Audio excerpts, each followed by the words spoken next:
નમસ્કાર, હું છું આપના સાથે ઈશા દુબે. આપ જોઈ રહ્યા છો જનસાક્ષી ન્યૂઝ. નજર કરીએ આજના મુખ્ય સમાચારો પર. અંકલેશ્વરમાં તંત્ર અને નેશનલ હાઈવે ઓથોરિટી દ્વારા પોલીસ કાફલા સાથે સતત બીજા દિવસે ગેરકાયદેસર દબાણ હટાવવાની ઝુંબેશ હાથ ધરવામાં આવી હતી.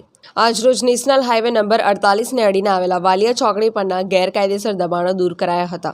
સાથે તાલુકા સેવા સદન રોડ ઉપર ગેરકાયદેસર લારી ગલ્લાવાળાને હટાવી દબાણો દૂર કરાયા હતા. મામલેદાર કરણસિંહ રાજપૂત, નાયબ મામલેદાર ભરત પટેલ અને હાઈવે ઓથોરિટીના અધિકારીઓની ઉપસ્થિતિમાં નેશનલ હાઈવે નંબર 48ને અડીને આવેલા વાલિયા ચોકડી પર બંને તરફના સર્વિસ રોડ પર ટ્રાફિકને અડચણરૂપ દબાણો હટાવવામાં આવ્યા હતા.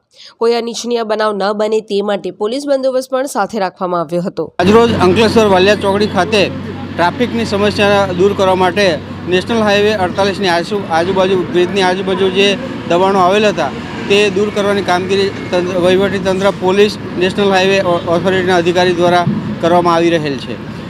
આ ભવિષ્યમાં વધારે ટ્રાફિક સમસ્યા હલ કરવાનો એક પ્રયાસ કરવામાં છે. દબાણદારોને અગાઉથી નેશનલ હાઈવે 48 દ્વારા જરૂરી નોટિસો પણ આપવામાં આવેલ છે. નેશનલ હાઈવેના અહીંયા વાલિયા ચોકડીથી ખરોડ, અંસાર માર્કેટ એ તમામના દબાણો દૂર ગઈકાલે કરેલ છે. બાકી રહેલ દબાણો આજે દૂર કરવાની કામગીરી ચાલુ છે. વધુમાં રાજપીપળા ચોકડી ખાતે પણ આવા જે નેશનલ હાઈવે 48ની બ્રિજની આજુબાજુ આવેલા દબાણો દૂર કરવાની કામગીરી પણ આજે શરૂ થનાર છે. પિન્ટુ મોદી, જનસાક્ષી ન્યૂઝ, અંકલેશ્વર.